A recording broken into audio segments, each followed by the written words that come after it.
السلام عليكم ورحمة الله.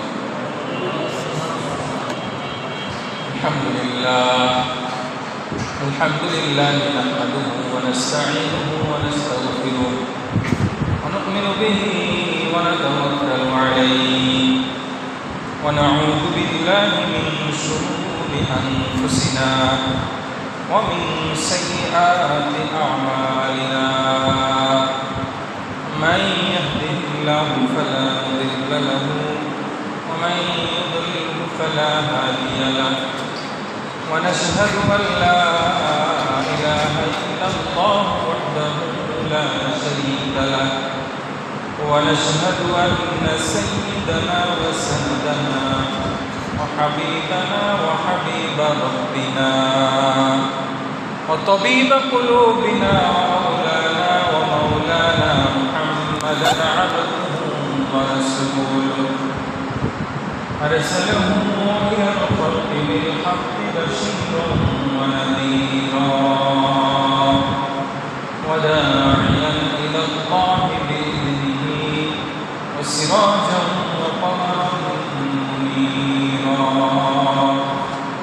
أما بعد فقد قال الله سبحانه وتعالى في كلامه المجيد والفرقان الحميد: أعوذ بالله من الشيطان الرجيم.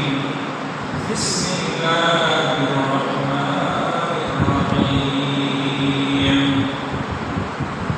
يا أيها الرسل كلوا من الطيبات أعملوا صالحا إني بما تعملون عليم.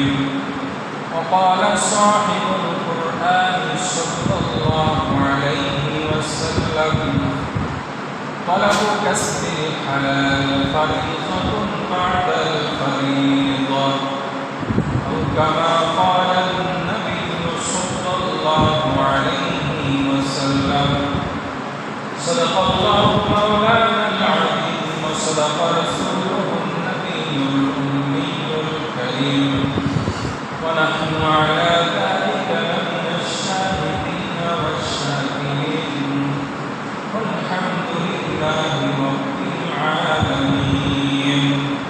وقال تعالى: إن الله وملائكته يصلون على النبي يا أيها الذين آمنوا صلوا عليه وسلموا تسليما.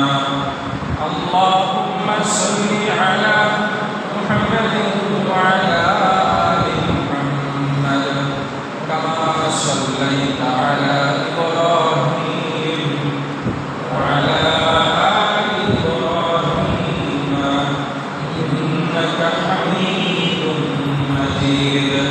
اللهم بارك على محمد وعلى آل محمد كما باركت على إبراهيم وعلى آل إبراهيم إنك حميد مجيد. بلغ العلا في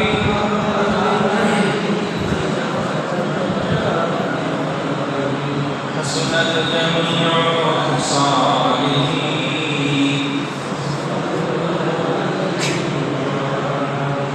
رہے میرے مسکن حوالی کعبہ، رہے میرے مدفن دیار مدینہ.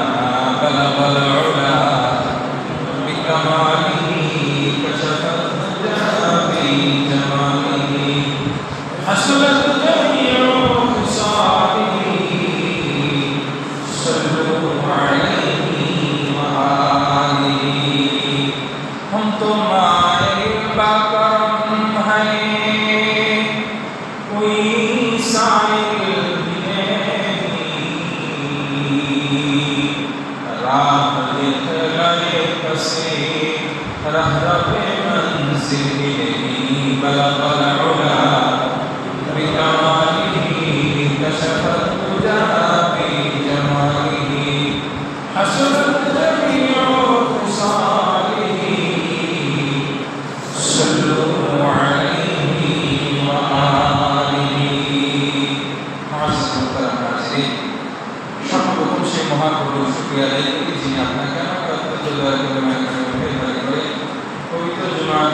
নামাজ আদায় করার লক্ষ্যে আগে মসজিদে এসে তিনি কিছু কথা বলার শুনবার সুযোগ করে দিলেন। সেই মহান প্রভুর প্রতি অন্তরস্থল থেকে কালিমাতুশ শুকর জবান করে ভক্তি সহকারে সমস্যার সর্বোচ্চ কণ্ঠে আলহামদুলিল্লাহ।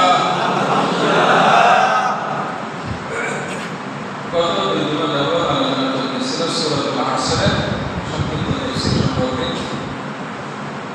যতটুকু আলোচনা দুই জমায় হয়েছে, আল্লাহ তাআলা আমাদের সবাইকে পূর্ণভাবে আমল করে আমাদেরকে বিপদ মুক্ত রেখে চারটা গুণ অর্জনের তৌফিক দান করেন।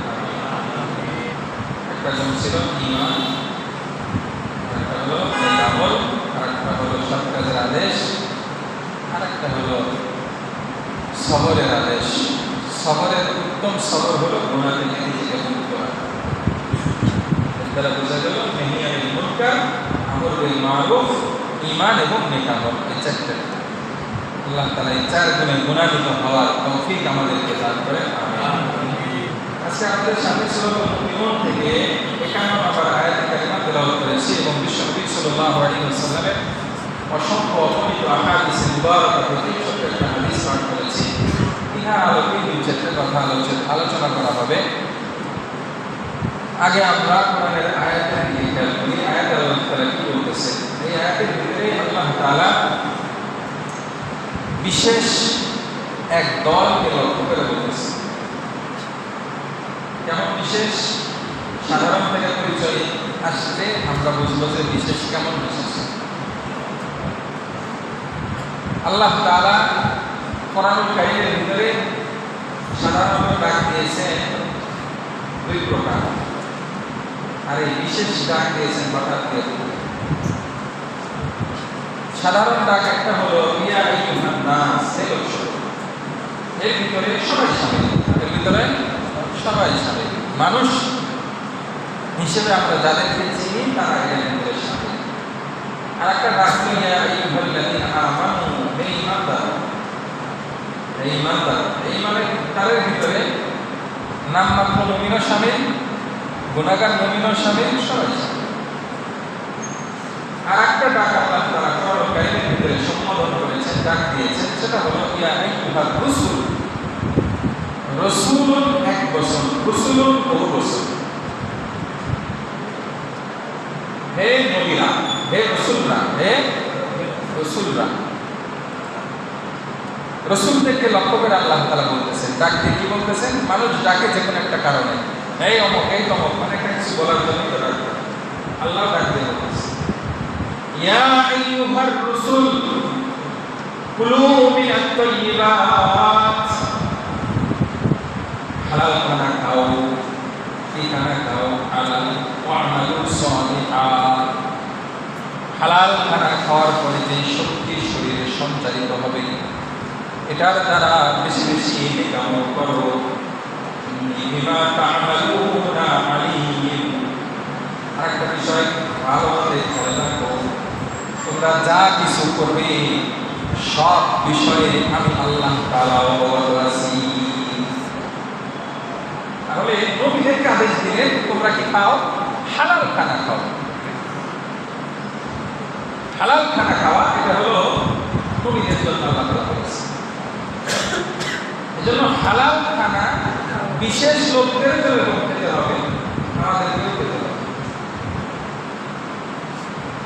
গত জুমায় যেহেতু আমরা আলোচনা করলাম যে চার গুণ না হলে আমি বিপদ মুক্ত না, তার ভিতরে একটা গুণ আমল করা, নেক আমল করা। আল্লাহ তাআলা নবীদেরকে লক্ষ্য করে বলতেছেন, রাসূলদেরকে লক্ষ্য করে বলতেছেন, রাসূলরা তোমরা নেক আমল করো, তবে তার আগে হালাল খানা খাও। কি খানা খাও? হালাল খানা। এই আয়াতের ব্যাখ্যার ভিতরে মুফাসসিরিনে কিরাম লেখেন ইবাদত কবুল হওয়ার জন্য যে সমস্ত শর্ত আছে তার মধ্যে থেকে অন্যতম শর্ত হলো হালাল খানা।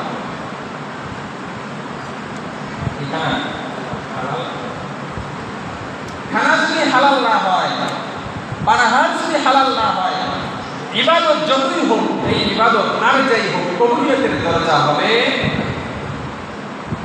এই ইবাদতের দ্বারা মুক্তি পাওয়া যাবে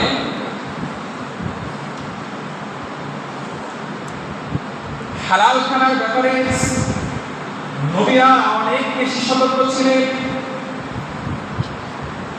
বিশ্বনবী সাল্লাল্লাহু আলাইহি ওয়াসাল্লাম কখনো হারাম খানা খাওয়া তো দূরের কথা, কাছেও যান নাই। বিশ্বনবী সাল্লাল্লাহু আলাইহি ওয়াসাল্লাম সাহাবাদেরকে বারবার তাগিদ দিতেন হালাল খানা খাওয়ার জন্য। হালাল খানার ভিতরে সবচেয়ে আহাল্লুল হালাল, সবচেয়ে উত্তম খানা হলো হাদিয়ার খানা। কিসের খানা বলেন? হাদিয়ার খানা। এই হাদিয়ার খানাটা সমস্ত নবীরা খাইতেন, সাহাবায়ে কেরাম খাইতেন। নবীওয়ালা পথে যারা চলে তারা এখন খায়, আমরাও খাই। কি বলেন?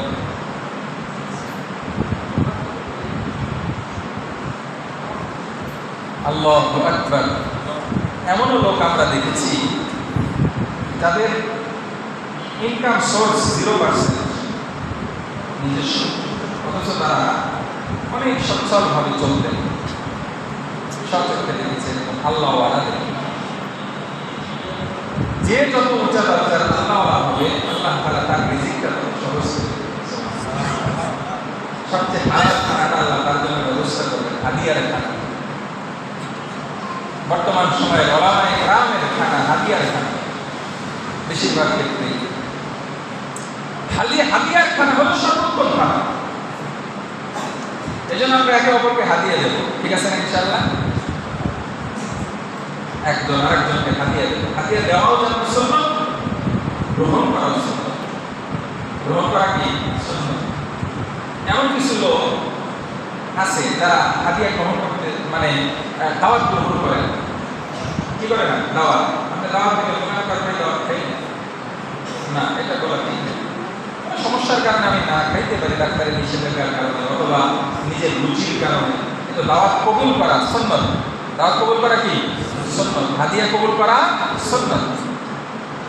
এজন্য আমরা হাদিয়া দেব, হাদিয়া কি করব? কবুলও করব, ঠিক আছে ইনশাআল্লাহ। এটা রাসূলের একটা সুন্নাত।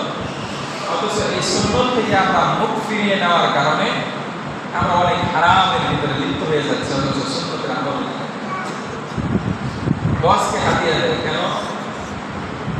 বসকে হাদিয়া দেয় না যে পজিশনটা ঠিক রাখার জন্য বসকে গিফট করে। কি করে? গিফট করে। অথচ গিফট না করে একটা অপরে যদি হাদিয়া দিত তাহলে মনও ভালো থাকতো, মাঝখান থেকে হাদিয়ার সুন্নত। যাই হোক, যেটা বলতেছিলাম সেটা হলো হালাল খানা। এর চাইতে নিজের হালাল হলো নিজের পরিশ্রমে উপার্জন করে যে খাবারটা খায়, এটা হলো সর্বোত্তম হালাল খাবার। তাহলে এক নাম্বার কি? হাদিয়ার খানা হলো সবচেয়ে হালাল, আহাল্লুল হালাল। এরপরে হালাল হলো নিজের পরিশ্রমে কষ্টার্জিত যে ইনকাম থেকে টাকাটা আসে, এটা হালাল খানা। এই জন্য আল্লাহ নবী হাদিয়ার ব্যাপারে বলেন তাহাব্বু তাহাব্বু, হে আমার সাহাবীরা, হে আমার আহওয়ালা উম্মতেরা, তোমরা একে অপরকে হাদিয়া দিও, তাহলে তোমাদের ভিতরে মহব্বত বাড়বে। হাদিয়া দিলে কি বাড়ে? মহব্বত বাড়ে। ভাই ভাই মিল নাই, হ্যাঁ, বাবা ছেলে মিল নাই, আপনজনের ভিতরে মিল নাই, বলে কি করতে হবে? রাসূলের প্রেসক্রিপশন ফলো করতে হবে। হাদিয়া দাও, হাদিয়া আদান প্রদান করো, ঠিক আছে তো? সুন্দর একটা খাবার পাক হয়েছে, এটা বড় ভাইকে দিয়ে আসো। মাছের কাল্লাটা মাথাটা বড় ভাইকে দিয়ে আসো। মুরগির রান্না ছোট ভাইকে দিয়ে আসো। হ্যাঁ, অমুককে দাও, তমুককে দাও। এই আপনজনের ভিতরে দেখবেন মহব্বত বাড়বে। আল্লাহ নবীর কথা তো মিস্টেক হওয়ার সম্ভাবনা নাই। এরপরে হালাল খানার ব্যাপারে আল্লাহ নবী বলে তলাবু কাসবিল হালাল ফারিজাতুন বাদাল ফারিজা। হে আমার উম্মতেরা, খাও, খাওয়ার চিন্তা করো না, বরং পরিশ্রম করে খাও। কি করে খাও? পরিশ্রম করে খাও। পরিশ্রমের মাধ্যমে, এই পরিশ্রমটা জমিতে চাষাবাদের মাধ্যমে হতে পারে। এই পরিশ্রমটা চাকরিজীবীর ভিতরে হতে পারে, শ্রমজীবী মানুষের শ্রম বিক্রির বিনিময়ে হতে পারে, ব্যবসা বিজনেস এর মাধ্যমে হতে পারে। বলে এই সমস্ত মাধ্যম যেগুলো তুমি করতেছো, এই প্রত্যেকটা উপার্জন করা এটা তোমার জন্য ফরজ ইবাদত। সুবহানাল্লাহ। তার মানে আমরা যারা ব্যবসা করতেছি, এটা যদি আমি বৈধভাবে শরীয়তসম্মতভাবে করি, এটা আমার জন্য ফরজ ইবাদতের সমপরিমাণ সওয়াব হয়ে যাবে। সুবহানাল্লাহ। আমরা যারা চাকরিজীবী আছি, বলে চাকরির ক্ষেত্রে যদি এটাকে ইবাদতের নিয়তে যদি করি, এর ভিতরে যে বৈধ অবৈধগুলি আছে, বৈধগুলি গ্রহণ করে অবৈধগুলি বর্জন করে যদি আমি করি, এটা ফরজ ইবাদতের সমপরিমাণ সওয়াব। যারা চাষাবাদ করতেছে, এই চাষাবাদকারী যারা আছে, তারা যদি এই নিয়ত করে যেটা আমার ইবাদত, হালাল পথে ইনকাম করা, এই ইবাদত করার নিয়তে আমি করতেছি, তাহলে সে ফরজ ইবাদতের সমপরিমাণ সওয়াবের সে মালিকানা অর্জন করবে। সুবহানাল্লাহ। যারা ড্রাইভার আছে, যারা অটো চালক, রিক্সা চালক, গাড়ি চালক, যে কোনো চালক, এরাও যদি এরকম নিয়ত করে, তাহলে এটা কি হবে? ফরজ ইবাদতের সমপরিমাণ সওয়াব। তবে আল্লাহ নবী বলেন বাদাল ফারিজা, তবে এটা আবার ইবাদতের মকসুদার মতো না। ইবাদতের মকসুদা যেরকম নামাজ, রোজা, হজ, যাকাত, এগুলো হলো ইবাদতের মকসুদা। এটা হলো বাস্তবিক ইবাদত, ওটা হলো হুকমান ইবাদত। হালাল ইনকাম করা, এটা হলো হুকমান ইবাদত। বলি নামাজ ঠিক রাখতে হবে, বলে ওই ইনকামের ফরজ আদায় করতে গিয়ে আল্লাহর বিধান ফরজ নামাজকে ছেড়ে দেওয়া যাবে না, রোজা ছাড়া যাবে না। রোজার ভিতরে শেষ সময়ে সে বিক্রি বেড়ে যায়, দোকানদার যদি না খেয়ে থাকে, বিকেলবেলা কাস্টমারের সাথে ভালো করে কথা বলা যায় না, এই জন্য রোজা রাখে না, মাপ পাওয়া যাবে, এই হালাল আর হালাল থাকবে না। বলে হালাল ইবাদত থাকার জন্য অন্যতম শর্ত হলো পদ্ধতি হালাল থাকতে হবে, আমাকে হালাল পথকে গ্রহণ করতে হবে। এই জন্য তালাবু কাসবিল হালাল ফারিজাতুন বাদাল ফারিজা, বলি এইভাবে যদি আমি ইনকাম করি, তাহলে এটা আমার জন্য ইবাদত হবে। এরপরে গিয়ে আমার ইনকামের সোর্স একটা আছে, সেটা হলো হারাম। সেটা হলো কি? হারাম। হারামের ভিতরে অন্যতম হারাম হলো সুদ। অন্যতম হারাম কি বলেন? সুদ। সুদ কত বড় হারাম! সুদের ভিতরে 70টা খারাপি আছে। কয়টা খারাপি? তার মধ্যে সর্বনিম্ন খারাপি হলো আপন মায়ের সাথে জিনা করা। যারা নাউজুবিল্লাহ বলেন নাই, তারা মনে হয় এটাতে সমর্থন করেন না। মায়ের সাথে জিনা করা সবচাইতে সুদের ভিতরে যে খারাপি, তার মধ্যে ছোট খারাপি। সবাই বলেন তাহলে আরো 69টা খারাপি, কত বড় মারাত্মক খারাপি হতে পারে। এই জন্য আমাকে খুব খেয়াল করতে হবে, খুব খেয়াল করতে হবে কখনো যেন আমি সুদে জড়িয়ে না যাই। সুদের সাথে যারা জড়িত, তাদের থেকে আমাকে গা বাঁচায় চলতে হবে। সমাজের সুদটা রন্ধ্রে রন্ধ্রে পৌঁছে গেছে। আপনি যতই চেষ্টা করেন 100% সুদ মুক্ত আপনি থাকতে পারবেন না। এটা যদিও অনেক খারাপ মেসেজ, কিন্তু এটাই চূড়ান্ত বাস্তবতা। এখান থেকে যদি বাঁচতে চান, তাহলে একমাত্র পথ হলো কোরআনের শাসন জারি করা। যেরকম সারা বিশ্ব বড়দের চোখে আঙ্গুল দিয়ে দেখিয়ে দিচ্ছে বর্তমান বিশ্বে আফগানিস্তান, তাদের বৈদেশিক এক পয়সা বিদেশি কোনো ঋণ নাই। আলহামদুলিল্লাহ বলেন। ইসলামী অর্থ ব্যবস্থা যে আসলেই স্বয়ংসম্পূর্ণ, তার জ্বলন্ত প্রমাণ বিশ্ববাসীকে দেখিয়ে দিচ্ছে একটা কয়েক দশক যাবৎ যুদ্ধ বিধ্বস্ত একটা দেশ, যেই দেশ একদম অবস্থা খারাপ, আমাদের দেশ 9 মাস যুদ্ধ করেই পরবর্তীতে আমাদের দেশে যারা ক্ষমতা নিয়ে যারা দেশ শাসন করতেছিল, দেশ তখন দুর্ভিক্ষের কবলে পড়েছিল। আমরা তখন যদিও জন্মগ্রহণ করি নাই, স্বাধীনতার অনেক পরে আমাদের জন্ম, আমরা যারা শুনি যে স্বাধীনতার পরবর্তীতে দুর্ভিক্ষ হয়ে গিয়েছিল। এর যৌক্তিক কারণ ছিল, যৌক্তিক কারণ সেটা হলো আসলে যুদ্ধের মাধ্যমে দেশে কোনো আর্থসামাজিক উন্নয়ন তো দূরের কথা, সব ধ্বংস হয়ে গেছিল।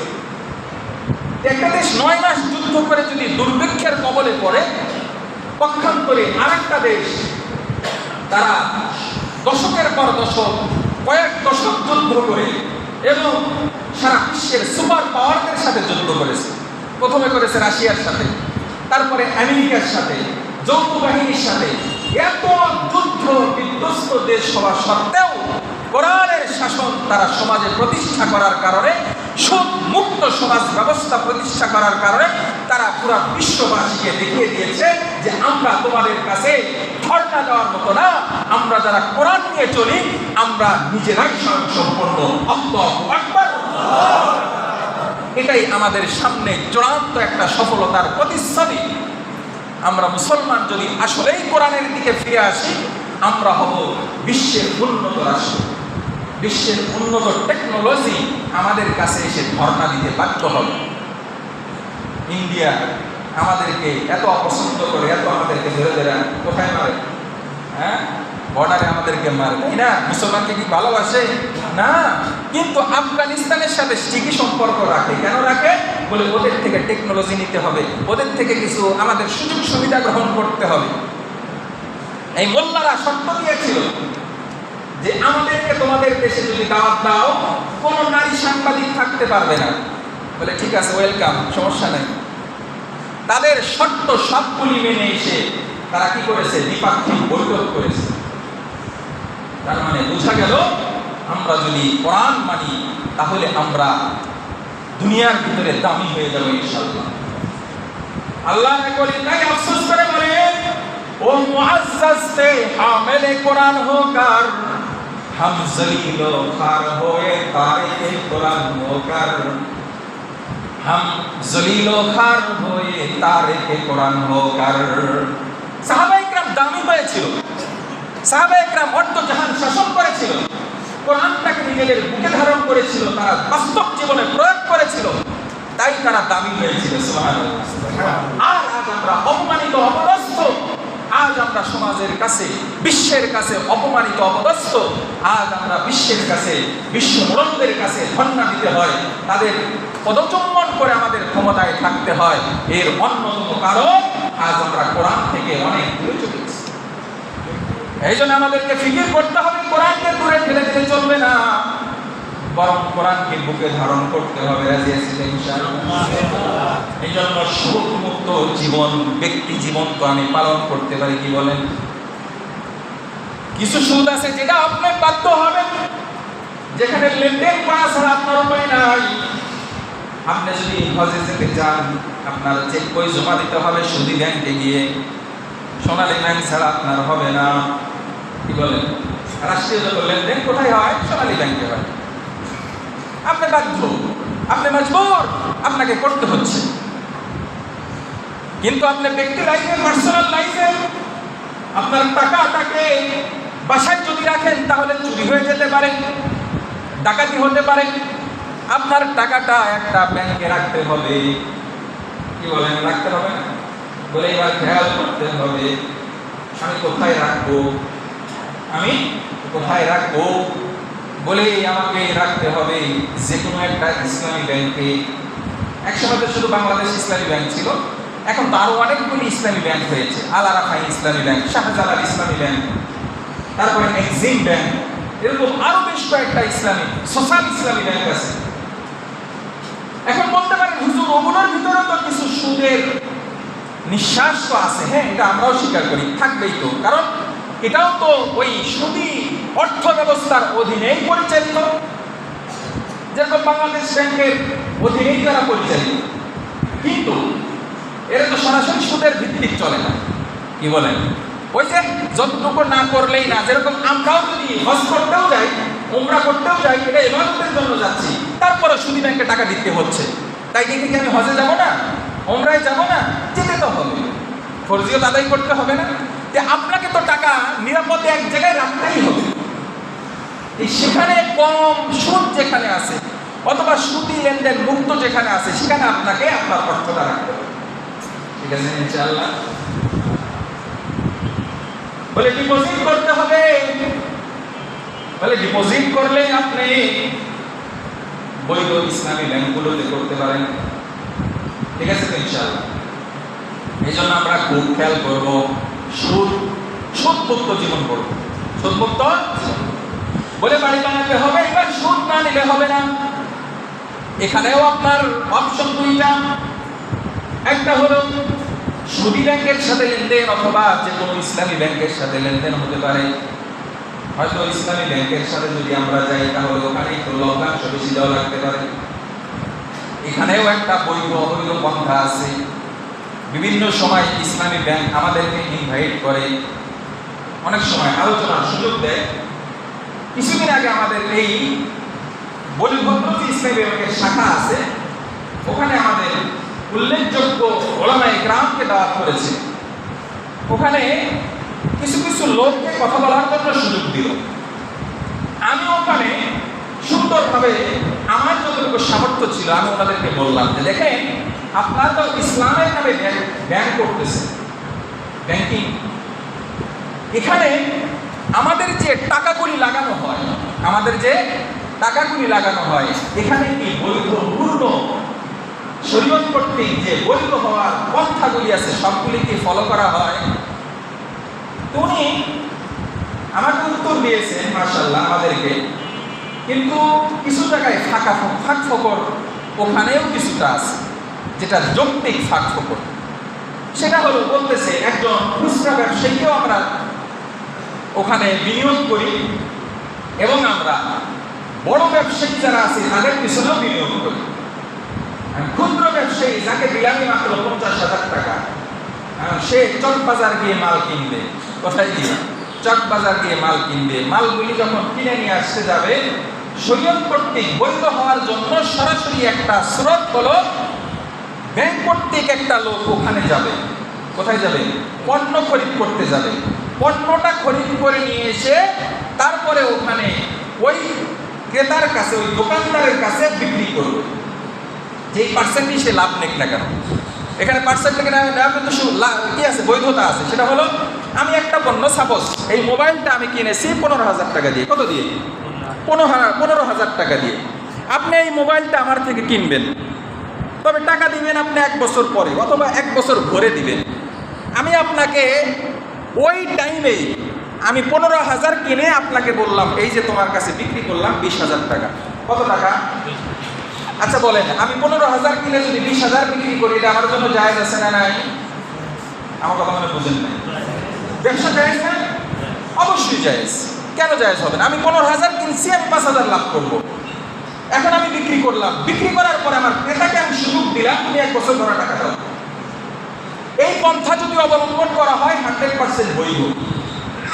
তো ওনারা বললেন যে আমরা করি কি, ওই মালিক যখন কিনে নিয়ে আসে, আসার পরে দোকানে আসার পরে আমাদের প্রতিনিধি দোকানে যায়, গিয়ে ওই মালটা ইয়ের সাথে, ওই মেমোর সাথে মিলায় যে আসলে সে মাল কিনছে কিনা। মিলানোর পরে ওই পার্সেন্টেজ হিসাবে দাম দর করে তার কাছে বিক্রি করা হয়। যদি এই পন্থাটা ফলো করা হয় তাহলে বৈধ। পক্ষান্তরে কোথাও যদি গড়িমসি করা হয় এটা অবৈধ হয়ে যাবে। কি হয়ে যাবে? অবৈধ হয়ে যাবে। তার মানে কিনে নিয়ে আসলো দোকানদার, শুধু সে টাকা নিয়ে গেল, পার্সেন্টেজ বাড়ায় টাকা জমা দিল, এটা বৈধ হবে? এখন আপনি কতটুকু জবাবদেহি করতে পারেন ব্যাংকে যে আমি যে শরীয়ত কর্তৃক বৈধ পন্থাগুলি ফলো করে আপনি আমার টাকা রাখবেন কিনা? যদি সে আপনার কাছে কমিটমেন্ট দেয়, প্রতিশ্রুতি দেয়, তাহলে আপনি সেখানে রাখতে পারেন। এরপরে সে যদি আপনার সাধ্যের বাইরে গিয়ে কোনো যদি অবৈধ লেনদেন করে, এর দায়ভার একান্তই তার উপর বর্তাবে, আপনার এখানে দায়ভার আসবে। তাহলে এটা তো গেল বাধ্য হয়ে সুদ যেগুলো। পক্ষান্তরে আমি যদি এমন হই আমার কাছে 5 লাখ টাকা আছে, সাপোজ আর কি, যদি আমার কাছে 5 লাখ নেই, আমার কাছে 5 লাখ টাকা আছে, এই 5 লাখ টাকা যদি আমি ব্যবসার ভিতরে লাগাই তাহলে ব্যবসা থেকে আমার ইনকাম আসবে মাসে মাত্র 10,000। কত? 10,000। আর যদি এই 5,000 আমি সুদে লাগাই তাহলে আমার জানা নাই কত পার্সেন্ট, তবে 10-এর বেশি আসবে। 10-এর কি আসবে? বেশি আসবে। সাপোজ করে নেন 30,000। কত আসবে?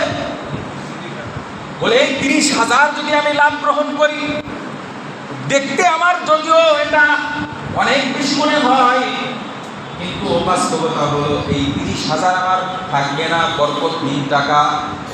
এই 30,000 যখন আমি গ্রহণ করলাম, গ্রহণ করার সাথে সাথে আমার ওই 5 লাখ আর 30,000 যখন একসাথে করলাম, বলে 5 লাখ সহ আমার পুরা টাকাটাই অবৈধ হয়ে যাবে, পুরা টাকাটাই আমার জন্য হারাম হয়ে যাবে।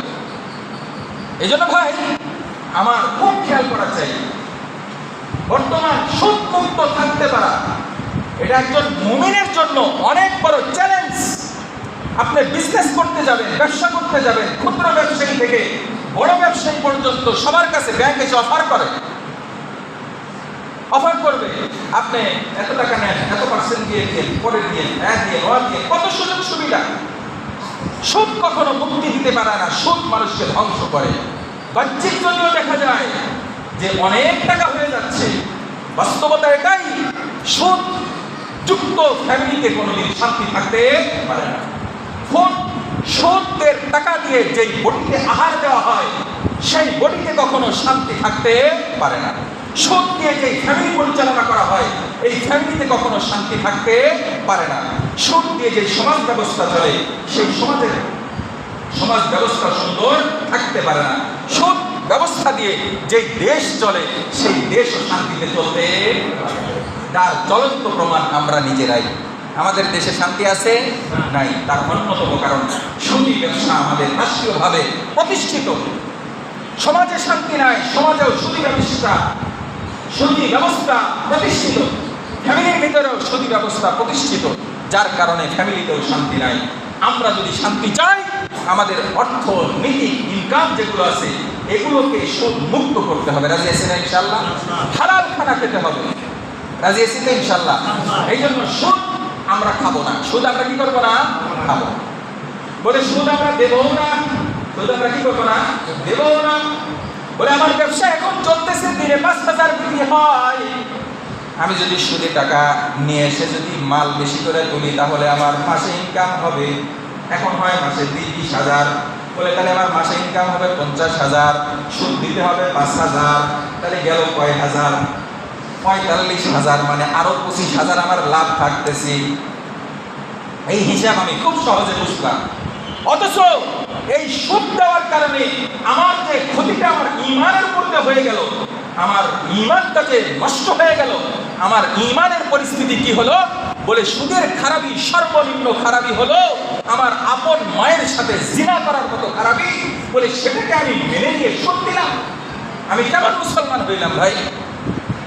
রাষ্ট্রীয় যেটা আপনি বাধ্য সেটা হয়তো ছেড়ে দিলেন, কিন্তু যেটা ছাড়াও আপনি চলতে পারেন, হয়তো প্রতিদিন পরামর্শ দিতে পারবেন না, ফ্যামিলিদেরকে ওরকম ভালো সাপোর্ট দিতে পারবেন না, কিন্তু আপনি মনে তৃপ্তি দিতে পারবেন এবং আপনি মনে মনে বিশ্বাস রাখতে পারবেন মৃত্যুর সময় মালাকুল মউত যখন সামনে আসবে, মালাকুল মউতের চোখে চোখ রেখে আপনি বলতে পারবেন, এ মালাকুল মউত, সমাজের চাপে, ফ্যামিলির চাপে, রাষ্ট্রের চাপে আমি কখনো সুদ দেই নাই, আমি সুদ কখনো গ্রহণ করি নাই। হতে পারে এটাই আপনার নাজাতের জরিয়া হতে পারে। ঠিক আছে ইনশাআল্লাহ? আমরা সুদ কখনো দেব না। রাজি আছি তো ইনশাআল্লাহ? সুদ কখনো খাবো না ইনশাআল্লাহ। হালাল খানা খেতে হবে, হালাল খানা খেতে হবে। বলে সুদের ব্যাপারে গুনাহগার কারা কারা? বলে আকিলুর রিবা, সুদখোর, সুদখোর, ওয়াহিবুর রিবা, সুদদাতা, শাহিদুর রিবা, সুদের সাক্ষ্যদানকারী, কাতিবুর রিবা, সুদ যে লেখে। কয়জন গেল বলেন? সুদখোর, সবাই বলেন, হাতের আঙ্গুল ধরে ধরে বলেন, সুদখোর, সুদদাতা, সুদখোর, সুদদাতা, সুদের সাক্ষীদাতা, জোরে বলেন না কেন, সুদের সাক্ষীদাতা। আর 4 নাম্বার সুদ লেখা, সুদ লেখা। কুল্লুহুম সাওয়া, আল্লাহর নবী বলেন সবাই সমান গুনাহগার। জোরে বলেন না, আরো জোরে বলেন না। এই কথাটা জানি অনেকের, আমরা সুদী লেনদেনে ব্যস্ত আছি। ভাই, কাউকে দিলে কষ্ট দেওয়ার জন্য না, আমার দায়িত্ব, নৈতিক দায়িত্ব, যেহেতু হালাল ইনকামের বিষয়টা আসছে, হারাম কি এটা তো বলতে হবে। বর্তমান সমাজে সবচেয়ে বড় ফিতনা হলো সুদের ফিতনা। এই ফিতনামুক্ত পরিবার পাওয়া কঠিন, এই ফিতনামুক্ত মানুষ পাওয়া কঠিন, এই ফিতনামুক্ত কোনো ব্যক্তি পাওয়া আসলেই কঠিন। তবে এখান থেকে বাঁচতে হবে কেন? আখিরাতের ভয়ে, জাহান্নামের ভয়ে, জান্নাত পাওয়ার আশায়। রাজি আছেন ইনশাআল্লাহ? আল্লাহ পাক রব্বুল আলামিন যতটুকু আলোচনা আজকে করা হলো, ইহার উপর পূর্ণভাবে আমলের তৌফিক দান করেন। আমিন। ওয়া আখির দাওয়ানা আলহামদুলিল্লাহি রাব্বিল আলামিন। আমরা সবাই আল্লাহর ঘর মসজিদে দান করব। কেউ খালি হাতে আল্লাহর ঘরের পক্ষ থেকে আসা দানের ঝুড়িগুলি ফেরত দেব না। সামর্থ্যে যতটুকু কুলায়, সামর্থ্যের সর্বোচ্চটা দিয়ে আমরা আল্লাহর ঘর মসজিদে দান করব ইনশাআল্লাহ, যে যতটুকু পারি। কেউ খালি হাতে ফেরত দেব না। দান করিলে মাল কমে না, নেকি পাল্লা হয় বাড়ি। দুনিয়াতে দান করিলে আখেরাতে পাওয়া যায় বাড়ি। এই জন্য আমরা দান করবো ইনশাল্লাহ। আখেরাতে বাড়ির দরকার। দুনিয়াতে আমাদের কত সুন্দর বাড়ি আল্লাহ তাআলা দিয়েছেন। হয়তো কেউ আমরা ভাড়া থাকি, আল্লাহ তো সুন্দর একটা বাড়িতে থাকার সুযোগ দিয়েছেন। কারো হয়তো নিজস্ব বাড়িতে থাকেন আপনারা, গ্রামের বাড়িতে হয়তো সুন্দর একটা আলিশান বাড়ি করেছেন, অথবা করেন নাই। মোটামুটি থাকার মাথা গুঁজার মতো একটা ঠাঁই তো আল্লাহ তাআলা আমাদেরকে দান করেছেন। যদি বাড়ি না থাকে আমরা কি থাকতে পারবো? থাকতে পারবো না। দেখেন, ভিন্ন দেশ থেকে বিতাড়িত মুসলমান, রোহিঙ্গা মুসলিম, তৎকালীন সরকার তাদেরকে সুযোগ দিয়েছিল, তারা এখানে এসেছিল আমাদের দেশ থেকে, বিভিন্ন প্রান্ত থেকে। আমি নিজেও আলহামদুলিল্লাহ গিয়েছিলাম, তখন আমি গাজীপুর থাকতাম। ওখান থেকে আমরা আশেপাশের কয়েকটা মসজিদের ইমাম এবং মাদ্রাসার শিক্ষকরা মিলে আমার মসজিদ থেকে আমি এরকম টাকা উঠাইছিলাম। উঠায়া মোটামুটি 10-12 লাখ টাকা হবে, কম বেশি হতে পারে। আমরা 4 জন গিয়েছিলাম ওখানে টাকা দিতে গিয়েও কি একটা বিপাকে পড়ে গিয়েছিলাম আমরা। মানে আপনি যে টাকা দিবেন সেই সুযোগ নাই, ওপেন যাওয়ার সুযোগ নাই। গেলে ওখানে একটা স্থানীয় মেম্বার ছিল, হ্যাঁ, দল নিয়ে এসে ভাই কি নিয়ে এসে সব আমাদের কাছে দেন, আমরা ওইটা ডিস্ট্রিবিউশন করবো, আমরা বিতরণ করবো, আপনাদের দেওয়ার সুযোগ নেই। আমরা তো ভারী হাজারে পড়ে গেলাম। তা আমরা আবার এটা আগে থেকে জানার কারণে প্রথম কিছু টাকা নিয়ে গিয়েছিলাম। পরে ওদেরকে আমরা কৌশলে কিছু টাকা দিয়ে বললাম যে রাখো। পরে আমরা কি করলাম, এবার ছদ্মবেশ ধারণ করলাম। ছদ্মবেশ কেমন? মনে করেন আমাদের সাথে একজন ছিল ওয়াহিদুজ্জামান ফারুকী, এদিকে অনেক মার্কেটের পেছনে আসে, বন্ধু মানুষ। আমরা 2 জন ছিলাম। আরেকজন চিনবেন আপনারা, আব্দুর রাজ্জাক আনসারী, হজের ব্যবসা করে, হজের লোক নেই।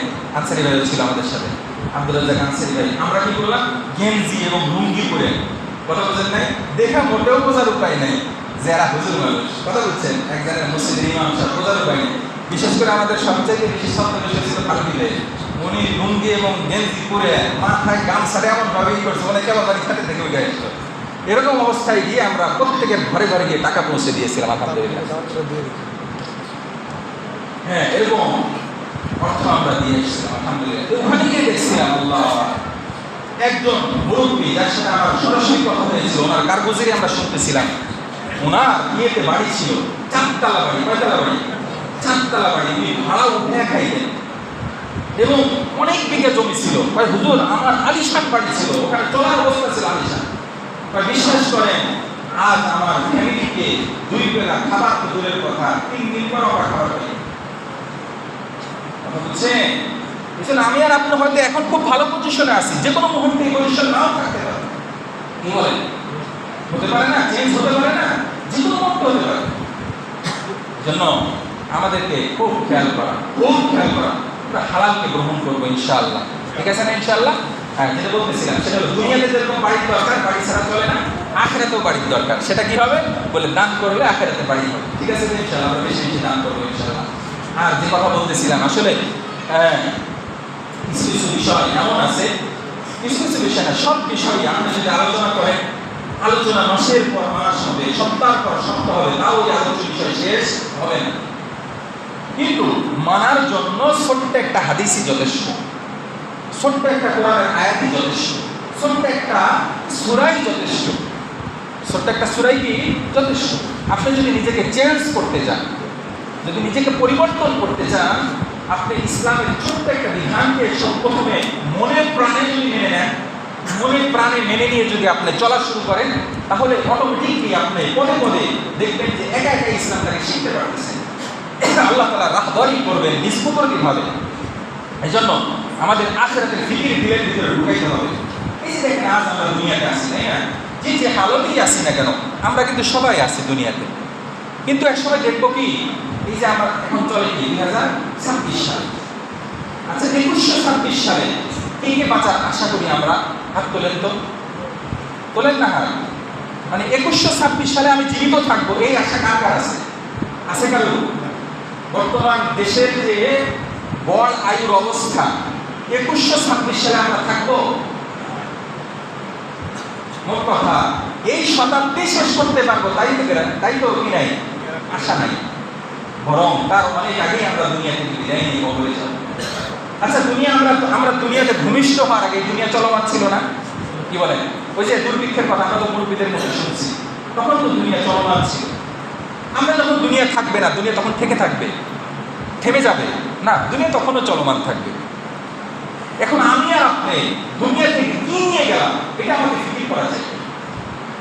দুনিয়াতে তো আমি নিজের ইচ্ছায় আসি নাই, আসছি কার ইচ্ছায়? আমার মাওলা পাকের ইচ্ছায়। মাওলা পাক তার ইচ্ছা হয়েছে, তাই আমাকে দুনিয়াতে আসার সুযোগ দিয়েছে।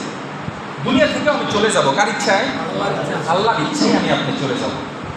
এই মাঝখানের জীবনটা কেন নিজের ইচ্ছায় পরিচালনা করে নিজের আখিরাত থেকে নষ্ট করতেছে? দেখেন এই সামান্য সময় একটু যদি সতর্কতার সাথে চলি, তাহলে ওই যে বিসিএস ক্যাডার যখন বিসিএস পাস করে, তার জন্য চাকরি পিছনে পিছনে ঘোরে, বিএসসি ইঞ্জিনিয়ারের পিছনে যেরকম চাকরি ঘোরে, এফসিডিএস করা ডাক্তারের পিছনে যেরকম বিভিন্ন হসপিটাল ঘোরে, কি বলেন ঘোরে না? তার থেকে উপকৃত হওয়ার জন্য আমি আর আপনিও যদি এই সামান্য সময়টাকে, এই সামান্য দুনিয়ার সময়টাকে যদি আমরা কাজে লাগাই, তাহলে আমার আপনার পিছনে জান্নাতের 8টা দরজা খুলবে। জান্নাতের নাজ ও নিয়ামত আমার আপনার পিছনে খুলবে। যেই জান্নাতের নিয়ামত এক মুহূর্ত পাওয়ার কারণে দুনিয়ার সবথেকে দুঃখী মানুষটা বলবে দুনিয়াতে কোনো দুঃখই পাই নাই। কিয়ামতের দিন আল্লাহ আমাদেরকে নিয়ে একটা হাসি তামাশা করবেন। কি করবেন? হাসি তামাশা করবেন। সেটা হলো এমন, এক দুনিয়ার সবচেয়ে দুঃখী মানুষকে আল্লাহ তাআলা কিয়ামতের দিন বলবেন, এই ওরে একটু জান্নাতের পাশ দিয়ে ঘুরে নিয়ে এসো। জান্নাতের পাশ দিয়ে যখন ঘুরে নিয়ে আসবে, জিজ্ঞাসা করবে, এই তোমার কি খবর, দুনিয়াতে কেমন ছিলা? বলে আল্লাহ দুনিয়াতে তো মানে সুখে এমন সুখে ছিলাম, কষ্টর নাম বলে শুনিনি। আল্লাহু আকবার। আল্লাহ আল্লাহ। পক্ষান্তরে উল্টা, সবচেয়ে সুখী মানুষ দুনিয়াতে, তার চেয়ে আর সুখী কেউ ছিল না। এই লোকটাকে আল্লাহ বলবে, এই ফেরেশতারা ওরে একটু জাহান্নামের কাছ দিয়ে ঘুরে নিয়ে এসো। তারা যখন জাহান্নামের পাশ দিয়ে ঘুরাতে নিয়ে আসবে, বলবে, এই তোমার এবার মতামত ব্যক্ত করো, তোমার ওপিনিয়ন বলো, তোমার কেমন লাগছে, দুনিয়াতে কেমন ছিল? বলে আল্লাহ দুনিয়াতে আমি এত কষ্টে ছিলাম, আমার অতীত জীবনে সুখ বলতে কিচ্ছু ছিল না, খালি কষ্ট আর কষ্ট। অথচ দুনিয়ার সবচেয়ে সুখ, আমরা যেই সুখকে আসল সুখ মনে করতেছি, যে আমার মনে হয় যদি একটা সুন্দর বাড়ি হতো, একবার জীবনটা খুব এনজয় করতে পারতাম, আমার যদি 10 কোটি টাকা ব্যাংক ব্যালেন্স হতো, খুব কি করতে পারতাম, আনন্দ ফুর্তি করতে পারতাম। এটা গত কয়েকদিন আগে আমাদের এখান থেকে এই যে হাওয়ার্ড দেখতে গিয়েছিল কয়েকজন ভাই। আসার পরে একজনকে জিজ্ঞাসা করলাম, আচ্ছা ওখানে হারুনের বাড়িটা আছে না? বলে হ্যাঁ আছে। বলে বর্তমান সরকার দলীয় ওরা কি করছে, দখল করে তারা ব্যবহার করতেছে। দেখেন হারুন ও এসপি ছিল, তাই না? সে চাইলে কিন্তু তার দায়িত্বটাকে যথাযথভাবে পালন করে সে কিন্তু একটা এমন জীবন সে গঠন করতে পারত, তার দেশকে পালানো লাগতো না, বরং সে জীবনে সম্মানের সাথে জীবনযাপন করতে পারত। মৃত্যুর পরে জীবনটা হয়তো সুন্দর হতো, যেহেতু এখনো মারা যায় নাই, তার আগেও আল্লাহ তাকে হেদায়েত দিতে পারে। মৃত্যুর পরে হয়তো তার ভালোও হতে পারে, এটা হওয়ার সুযোগ আছে, সুযোগ না এটা বলা যাবে না। কিন্তু এই যে দুনিয়ার ভিতরে যে একটা বদনা, সবাই তাকে খারাপ করতেছে, তার সম্পদ সে বহন কি করতে ভোগ করতে পারতেছে না, ভোগ করতেছে অন্য দলের লোকেরা। তার মানে কি বোঝা গেল, এই দুনিয়া আপনি যেটা হারাম পথে গ্রহণ করতেছে, দুনিয়া যেটা আপনি হারাম পথে গ্রহণ করে সম্পদের স্তূপ করতেছে, এখান থেকে যে আদৌ আপনি উপকৃত হতে পারবেন তার সুযোগ নাই।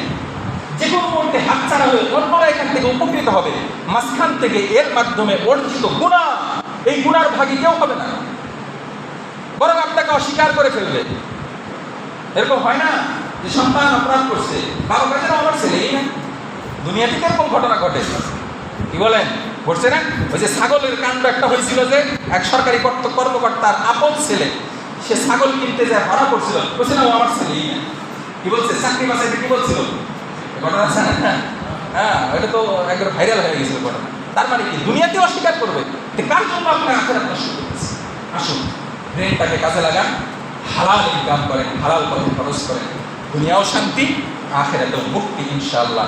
আসুন আল্লাহ তাআলা আমাদের সবাইকে আখেরাতে মুক্তি, দুনিয়ার শান্তির জিন্দেগি দান করেন, আমিন। ও আখির দাওয়ানা আলহামদুলিল্লাহি রাব্বিল আলামিন। যারা সুন্নাত না পড়েছি শুধুমাত্র তার কবুলার জন্য ইনশাআল্লাহ।